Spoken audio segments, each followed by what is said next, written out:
আমরা এখন চলে এসেছি ওল্ড দীঘাতে, আর এখানে একটু ঢুকেই চা খাওয়া হচ্ছে। চা খাওয়ার পরে আমরা এবার বিশ্ব বাংলা পার্কে যাব। বৃষ্টি হচ্ছিল, ঠান্ডা ওয়েদার। প্রথমে গিয়ে এক কাপ গরম চায়ের কাপে চুমুক দিয়ে নিলাম, আর চাটা হয়েছিল এই জেঠিমার দোকানে।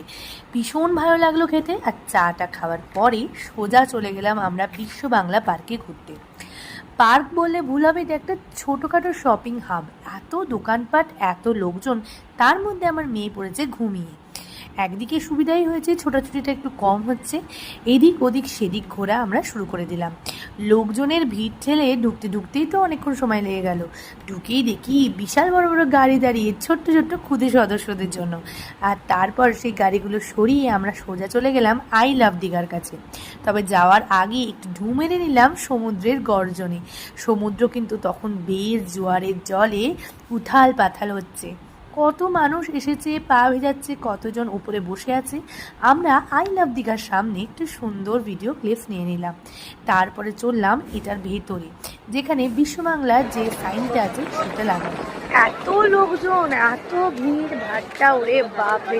কিন্তু কি সুন্দর হাওয়া দিচ্ছে, খুব ভালো লাগছে জায়গাটা। লোকজন হওয়া সত্ত্বেও জায়গাটা যেহেতু বড়, বেশ ভালো লাগে। সত্যি বলতে কি, ভেতরটা খুব সুন্দর সাজিয়েছে। প্রত্যেকবার এলেই যেন নতুন নতুন জিনিস দেখতে পাই। তবে এই যে ইনি দাদার কাছে আমরা অনেক রকমের খাবার নিয়েছিলাম, উনি আমাদের বললেন যে দীঘাতে যে আমফান এসেছিল তারপরে এগুলো সব ভেঙে গেছিল এবং নতুন করে আবার এটাকে সাজানো হয়েছে। এই দাদার কাছ থেকে আমরা নিয়েছিলাম পাপড়ি চাট, নিয়েছিলাম ভেলপুরি, এছাড়া নিয়েছিলাম এমনি ঝালমুড়ি। খেতে যে কি ভীষণ টেস্টি! কতদিন পর এই টেস্টগুলো পাচ্ছি বলতো, প্রায় 1 বছরের কাছাকাছি। খাওয়া দাওয়া কমপ্লিট। এবার মা আর ভাই বললো চল একটু কেনাকাটার দিকে যাই। আমি বলছিলাম যে ওইখানের দোকানগুলোয় বেশ লোকজন ভিড় করেছে, চলো ওইখানেই যাব। এত সুন্দর সুন্দর প্লাস্টিকের জিনিস, মুক্ত বসানো জিনিসগুলো দেখলেই মনে হয় টপ টপ করে একটা দুটো কিনে নিই। কিনেছি বটে ওই পুতির টুতির জিনিস, আর কি কিনবো বলো তো দীঘায় এসে। কেনাকাটার পরে চলে গেলাম সামনে ওয়াও মোমোতে। ওয়াও মোমোতেও ঢুকছে অনেক বছর পর। ব্যাঙ্গালোরে কিন্তু ওয়াও মোমোর কোনো আউটলেট আমাদের বাড়ির কাছে তো আমি দেখতে পাইনি। এখানে এসে নিয়ে নিলাম প্যান ফ্রাইড মোমো আর স্টিম মোমো। তারপরে এদের নতুন সংযোজন কুলফি, উফ কি যে টেস্টি ছিল।